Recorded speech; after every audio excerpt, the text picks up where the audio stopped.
हे hi hello दोस्तों, मेरा नाम है कृष्णा और स्वागत है आपका हमारे यूट्यूब चैनल देसी कोडर में। यहाँ आपको कॉम्पिटिटिव प्रोग्रामिंग रिलेटेड क्वेश्चन बहुत ही आसान भाषा में फन के साथ सिखाए जाएंगे। तो वीडियो के अंत तक बने रहें। तो अब शुरू करते हैं।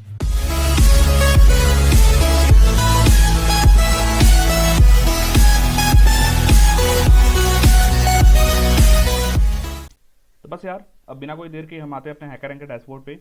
और आज हमारे 30 डेज ऑफ कोड सीरीज का डे 21 है। तो बस आते हैं अपने कोड पे। और आज हमारे डे 21 की प्रॉब्लम है जेनेरिक्स। ठीक है, तो आते हैं अपनी प्रॉब्लम पे। और ये रही हमारी प्रॉब्लम और आज का हमारा ऑब्जेक्टिव है today we are discussing generics. तो आज हम जेनेरिक्स के बारे में बात करेंगे। Be aware that not all language support this construct. ठीक है, तो इसके लिए हमें अवेयर रहना है कि जैसे हमारे बहुत सारे ऐसे लैंग्वेज है जो जेनेरिक्स को सपोर्ट नहीं करती, जो भी पहले की लैंग्वेज जैसे सी हुआ।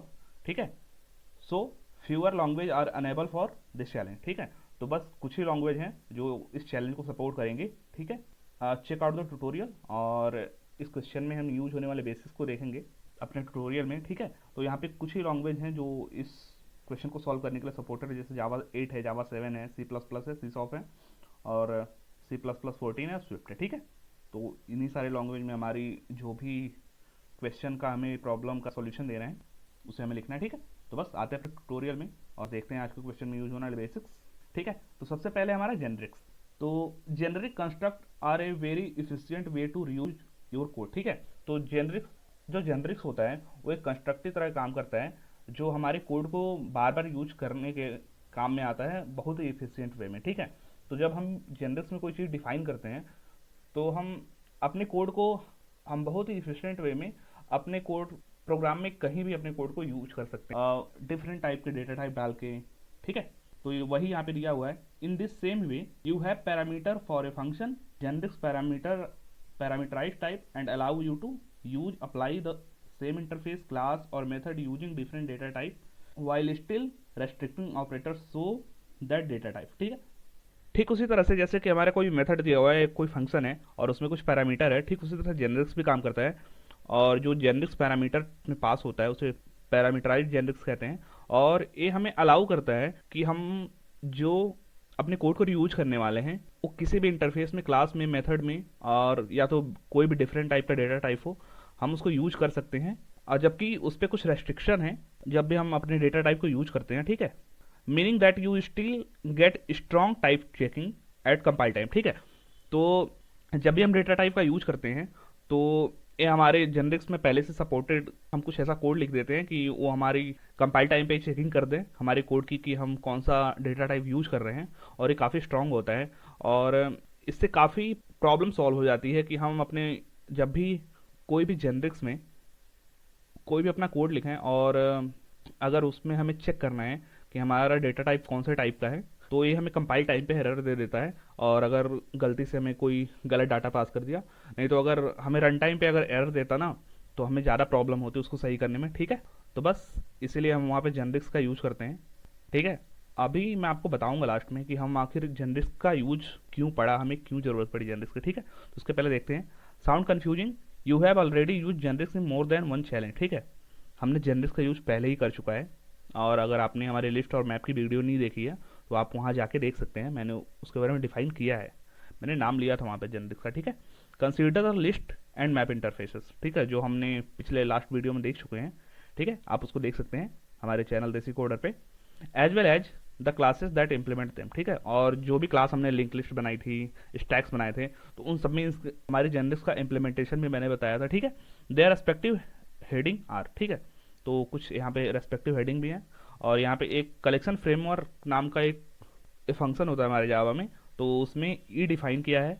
और जो ये ई है, जो भी ई है, यही हमारा जेनेरिक्स होता है। ठीक है, और जो एंगुलर ब्रैकेट के बीच में होता है। ठीक है, तो जो हमारा इंटरफेस है लिस्ट नाम का, वो एक्सटेंड करेगा कलेक्शन फ्रेमवर्क के। ठीक है, और जो हमारे इंटरफेस है मैप, उसमें हम जानते हैं कि हमारा की वैल्यू पेयर आता है, तो बस वही लिखा हुआ है और इसमें दो दो पैरामीटर पास हुए हैं। ठीक है, the letter include between angle bracket, जो यहाँ पे एंगुलर ब्रैकेट दिया हुआ है हमारा, are type parameter and like many thing in programming there is a convention behind them, remember following convention help us write clean readable code. ठीक है, तो जो भी हमारा एंगुलर ब्रैकेट के बीच में है यही हमारा जेनरिक्स है, और जो भी हम पैरामीटर डिफाइन करेंगे वो यहाँ पे लिखा जाएगा। ठीक है, और जैसा कि बहुत सारे हमारे हर एक लैंग्वेज में कुछ ना कुछ कन्वेक्शन होते हैं, ताकि हम अपने कोड को अच्छे तरह से लिख सकें, उसे अच्छी तरह से पढ़ सकें अपने कोड को। ठीक है, वैसे ही यहाँ पे कुछ कन्वेंशन दिए हुए हैं।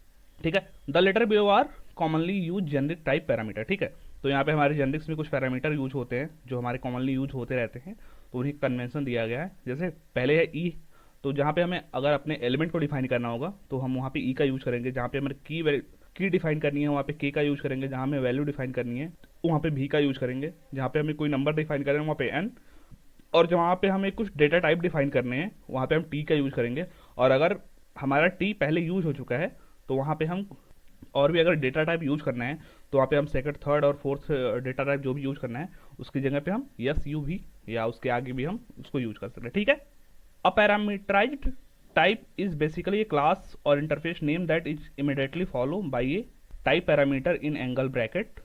तो जो ये हमारा पैरामीटराइज टाइप होता है वो एक टाइप का क्लास या इंटरफेस ही होता है जो हमारे एंगल ब्रैकेट के बीच में, जो भी हमारा ये एंगुलर ब्रैकेट है उसके बीच में जो पैरामीटर है उनको फॉलो करता है। ठीक है, observe that list and map are both parameterize type. ठीक है, जो हमने अपने प्रीवियस लेक्चर में यूज किया था लिस्ट और मैप का, वो दोनों ही पैरामीटर टाइप होते हैं। ठीक है, एंड देयर रेस्पेक्टिव पैरामीटर, उसके रेस्पेक्टिव पैरामीटर जो हमारे दिए हुए थे ई, के एंड भी। ठीक है, जो हमारा एलिमेंट था के जो हमारे की के लिए यूज होता है, और भी जो हमारे वैल्यू के यूज होता है। ठीक है, तो जो ई है वो हमारे लिस्ट में यूज हुआ था, और जो के भी है की वैल्यू पेयर वो हमारे मैप में यूज होता है। ठीक है, आप हमारे प्रीवियस लेक्चर में सारी चीज़ें देख सकते हैं। ठीक है, all the follow the convention saw above. ठीक है, तो ये जो भी हमारे पैरामीटर टाइप हैं वो हमारे कन्वेंशन को फॉलो करते हैं जो भी हमारा यहाँ पे ऊपर दिया हुआ है। ठीक है, this help us make some assumption about the type of object this type of parameter are standing in for. ठीक है, तो ये कुछ हेल्प करता है हमारी एजम्पशन करने में कि हमारे कोड में कौन सा ऑब्जेक्ट और किस टाइप का पैरामीटर हमारी यूज हुआ है, ताकि हम किसी दूसरे का भी कोड अगर लिखा हो और इन सारे चीज़ों का यूज किया है जो भी यहाँ पे कन्वेंशन दिए हुए हैं, तो हम उसको अच्छे से पढ़ सकते हैं। ठीक है, तो ये हमारे खुद के समझने के लिए, ताकि हम बाद में कभी अपने कोड को देखें तो भी ज़्यादा अच्छा रहेगा। ठीक है, तो इसलिए हम कुछ जो ऊपर कन्वेंशन है उनका यूज करते हैं अपने कोड को लिखते टाइम। ठीक है, तो just like we pass argument to function and method,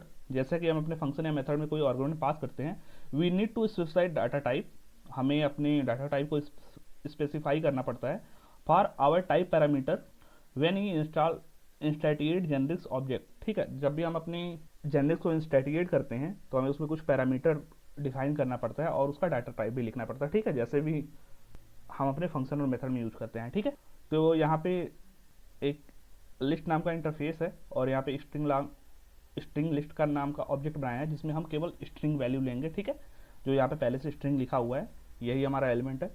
ठीक है, और कुछ इसको ऐसे डिनोट करता है। ठीक है, लेकिन अगर हम इसको स्ट्रिंग अगर ना लिखें तो भी हमारा एकदम जैसे नॉर्मल तरीके से काम करता है वैसे ही काम करेगा, लेकिन यहाँ पे स्ट्रिंग लिखने से कुछ ऐसा फ़ायदा होता है कि हम केवल अब उसमें केवल स्ट्रिंग ही डाल सकते हैं। अगर और कोई वैल्यू डालेंगे, जैसे इंट हुआ, फ्लोट हुआ, कैर हुआ, कुछ भी अगर और वैल्यू डालेंगे स्ट्रिंग के अलावा, तो ये हमें कंपाइल टाइम पे एरर दे देगा।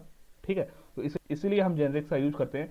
नहीं तो पहले ऐसा था कि हम जो भी इंटरफेस बनाते थे उसमें कोई भी वैल्यू कभी भी कोई भी वैल्यू डाल देते थे, जैसे कि जब हमें अपनी वैल्यू को चेक करना था और हमें उसमें कई बार स्ट्रिंग, इंट, फ्लोट कुछ भी डाल दिया करते थे, और जब हमें कोई वैल्यू एक्सेस करनी होती थी, जैसे कुछ हमें इंट टाइप का डेटा टाइप लेना है, एक्सेस करना है, लेकिन हमें कुछ और ही वैल्यू मिल जाती थी, तो इसलिए हमें जेनरिक्स का सपोर्ट दिया गया ताकि हमें जो भी कुछ चेक करना है वो कंपाइल टाइम पे चेक हो जाए। ठीक है, तो वही सारा यहाँ पे दिया हुआ है। ये सारी चीज़ें हम लोग पहले पढ़ चुके हैं। यहाँ पे मैप इंटरफेस बनाया गया, यहाँ पे की वैल्यू पेयर है स्ट्रिंग नाम का। ठीक है, तो बस यही है।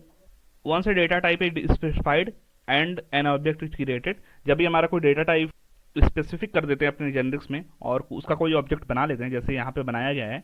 ठीक है, the specified type replace every occurrence of the generic type parameter in the instantiated class. ठीक है, तो जो हमारा स्पेसिफाइड टाइप होता है, जैसे कि यहाँ पे एक स्ट्रिंग है, यहाँ पे भी स्ट्रिंग है, यहाँ पे इंटीजर है, तो हमारे जो भी हम क्लास बनाते हैं उसमें जो हमारा जेनरिक टाइप होता है उसके अकरेंस को रिप्लेस कर देता है और उसके अलावा हम कोई भी वैल्यू नहीं ले सकते। ठीक है, the compiler also perform strict type checking to ensure you haven't tried to do anything not allowed for that data type. ठीक है, तो जो हमारा कंपाइलर है वो भी बहुत अच्छा काम करता है जब भी हम अपने जेनरिक्स को डिफाइन कर देते हैं कि उसमें कौन से टाइप का पैरामीटर हमें लेना है। तो ठीक है, और वो कंपाइल टाइम पे भी हमारे कोड को चेक कर लेता है कि हमें किस टाइप का डेटा टाइप लेना है। अगर हमने स्ट्रिंग लिया है तो उसमें केवल स्ट्रिंग ही हम लिख सकते हैं, अगर उसके अलावा हम कोई भी वैल्यू डालेंगे तो वो हमें एरर दे देगा कंपाइल टाइम पे, ठीक है, ताकि हमें अपनी कोड को रन कराते टाइम हमें कोई दिक्कत का सामना ना करना पड़े। नहीं तो जब भी हम, पहले ऐसे होता था कि जब भी हम कोई अपनी क्लास डिफाइन करते थे और उसमें जेनरिक का सपोर्ट था नहीं, तो हम उसमें कोई भी वैल्यू डाल सकते थे, जैसा कि अभी भी पाइथन में होता है, लेकिन अब ये जावा में नहीं रह गया है, ठीक है। तो जब भी हम उसमें कोई वैल्यू डालते जाते थे, कभी इंट डाल दिया, कभी फ्लोट डाल दिया, कभी डबल डाल दिया, कभी स्ट्रिंग कैर कुछ भी डाल दिया, लेकिन जब हमें अपनी वैल्यू को एक्सेस करना होता था तो किस इंडेक्स पे कौन सी वैल्यू है, अगर हम उसके इंडेक्सिंग करते थे और हमें अपने वैल्यू को फाइंड करना था, तो हमें कुछ एरर आ जाते थे या कुछ और ही आया था, हमें इंट डाल रहे हैं एक्सेस करने के लिए, हमें फ्लोट मिल रहा है, ठीक है, तो हमारा कोड वहीं पे फट जाता था। तो इसीलिए हमें जेनिक्स का सपोर्ट दिया गया उसके अपडेटेड वर्जन में, ठीक है। तो बस यही वहाँ पे लिखा है कि trying to add an element to integer list, हम कोई इंटीजर लिस्ट के एलिमेंट में कुछ और ही ऐड करना चाहते हैं जो इंट टाइप का ना हो, ठीक है। बस चेकआउट ओरेकल ट्यूटोरियल और जेनरिक टाइप, जेनरिक मेथड है type and type interface to learn more, ठीक है। अगर आपको और भी ज़्यादा पढ़ना है तो आप इन सब पे क्लिक करके और भी देख सकते हैं, जैसे कि मैं दिखा दे रहा हूँ, ठीक है। यहाँ पे पूरा जेनरिक टाइप दिया हुआ है और भी सारी चीज़ें दी हुई हैं, आप इसको पढ़ लेना, काफ़ी अच्छी अच्छी चीज़ें यहाँ पे दी होती हैं, ठीक है। तो बस आते हैं यार अपने प्रैक्टिस चैलेंज पे और हम देखते हैं आज के क्वेश्चन में हमें करना क्या है, ठीक है। तो आज का हमारा टास्क दिया है right a single generic function named print array, तो हमें एक सिंगल जेनरिक फंक्शन बनाना है प्रिंट एरे नाम का, ठीक है। This function must take an array of generic element as a parameter, ठीक है। तो जो फंक्शन हमारा होगा वो एक एरे लेगा जिसमें हमारे जेनरिक एलिमेंट का पैरामीटर पास होगा, ठीक है। The exception to this is C plus plus which take an takes a vector, ठीक है। तो जो एक्सेप्शन यहाँ पे है, अगर हम अपना C plus plus language use करेंगे तो वहाँ पे हमें एक वेक्टर लेना पड़ेगा, ठीक है, हम वहाँ पे एरे नहीं लेंगे, ठीक है। The log solution class in your editor test your function, ठीक है। जो हमारे एक लॉग सोल्यूशन दिया है वो हमारे फंक्शन को चेक करेगा कि वो सही है कि नहीं है, ठीक है। वो पहले से हमारे एडिटर में दिया हुआ है, ठीक है। यहाँ पे नोट दिया हुआ है you must use generic to solve this question, ठीक है। Do not write overloaded function, ठीक है। तो हम इस क्वेश्चन को जो भी है उसको ओवरलोडेड फंक्शन के का भी यूज करके हम उसको सॉल्व कर सकते हैं, लेकिन हम इस चैलेंज में मस्ट है कि हम अपने जेनरिक का यूज़ करें, ठीक है। तो यहाँ पे हमारा इनपुट फॉर्मेट दिया हुआ है the logged solution class in your editor will pass different type of array to your print array function, ठीक है। तो जो हमारा लॉग्ड सॉल्यूशन बनाया हुआ है हमारे एडिटर में वो बहुत ढेर सारे डिफरेंट टाइप के एरे हमें देगा हमारे प्रिंट एरे फंक्शन को चेक करने के लिए, ठीक है। तो यही हमारा इनपुट फॉर्मेट है कि हमें एक प्रिंट एरे नाम का फंक्शन बनाना है, ठीक है। यहाँ पे एक कॉन्स्टेंट है you must have exactly one function named print array, ठीक है। तो हमें केवल एक ही प्रिंट एरे नाम का फंक्शन बनाना है, वो मस्ट है, ठीक है। तो हमारा आउटपुट फॉर्मेट कुछ ऐसा है your print array function should print each element of it generic array parameter on a new line. तो ठीक है, जो हमारा प्रिंट एरे फंक्शन है वो उस एरे के हर एक एलिमेंट को अलग अलग लाइन में लिखेगा, ठीक है, जो भी हम जेनरिक एरे नाम का पैरामीटर उसमें डालेंगे, ठीक है। तो बस नेक्स्ट आते हैं यार अपने कोड पे और देखते हैं कि आज हम क्वेश्चन को अपने सॉल्व कैसे करेंगे, ठीक है। तो बस हमें एक यहाँ पे दिया ही है टास्क में कि हमें एक सिंगल जेनरिक फंक्शन बनाना है जिसका नाम प्रिंट एरे होगा, और यहाँ पे सारी चीज़ें दी हुई है कि हमें कौन कौन सी चीज़ कैसे कैसे डिफाइन करनी है। तो बस लिखना है अपना कोड। तो उसके पहले यहाँ पे कुछ इंपोर्ट दिया हुआ यार, ठीक है। यहाँ पे एक प्रिंटर नाम का फंक्शन पहले से बनाया हुआ है, क्लास है जिसमें टी पैरामीटर पहले से पास है, और यहाँ पे हमारी लॉग्ड हमारा जो भी कोड है, यहाँ पे पब्लिक क्लास बनाई हुई जेनरिक्स नाम की, और यहाँ पे हमारा मेन मेथड स्टार्ट हुआ है, पहले से स्कैनर लिया हुआ है, ठीक है। और यहाँ पे जो एन लिया हुआ है जो हमारे इंट एरे का साइज बताएगा जो कि इंटीजर टाइप का है, ठीक है। यहाँ पे हम अपने ऑब्जेक्ट की तरह डील करें इसलिए इंटीजर लिखा है, इंट ना लिख के, ठीक है। और यहाँ पे हमारा फॉर लूप चलाया गया है, ठीक है, जिससे हमारे जो भी एरे में वैल्यूज लेनी है उसको बारी बारी यहाँ पे प्रिंट करता रहेगा, ठीक है। और नेक्स्ट यहाँ पे एक स्ट्रिंग एरे है और सेम वही काम हुआ है, और यहाँ पे हमारा जेनरिक डिफाइन, ठीक है। तो हमें कुछ ऐसा मेथड बनाना है, फंक्शन बनाना है जो हमारे जो भी हमारे एरे रहेंगे तो उनके एलिमेंट को हर लाइन में अलग अलग करके लिखते हैं, ठीक है। और यहाँ पे उसको प्रिंट कैसे करना है वो सारी चीज़ें यहाँ पे दी हुई हैं, ठीक है। तो बस आते हैं यार अपने कोड में और देखते हैं कि हम आज करना क्या है, ठीक है। तो सबसे पहले हमें एक फंक्शन बनाना प्रिंट एरे नाम का, ठीक है। तो उसको लिखते हैं, तो वाइड प्रिंट एरे, ठीक है। और इसमें जो भी है इसका नाम इनपुट एरे रखेंगे, तो ठीक है। बस हमारा एलिमेंट ई और एरे और इसका नाम है इनपुट एरे। जो भी हमें इनपुट लेना है उसको हम इनपुट एरे से डिनोट कर लेंगे, ठीक है।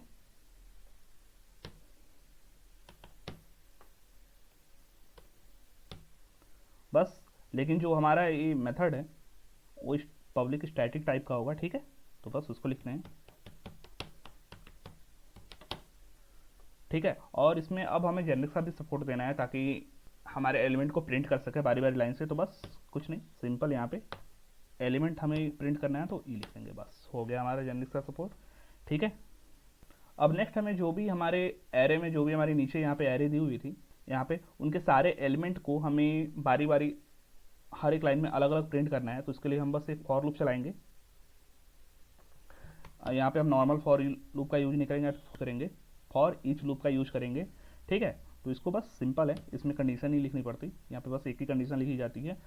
ई टाइप का एरे उसके एलिमेंट के लिए, ठीक है। और उसके बाद एक कॉलन लगाएंगे और जो भी हमारा इनपुट होगा उसको हम प्रिंट कर देंगे, ठीक है। बस और उसके बाद हमें अपने फंक्शन को प्रिंट कर देना है। और हमें क्या क्या प्रिंट करना है, हमारे जो भी एरे में एलिमेंट होंगे, ठीक है। बस लिखते हैं system dot out dot print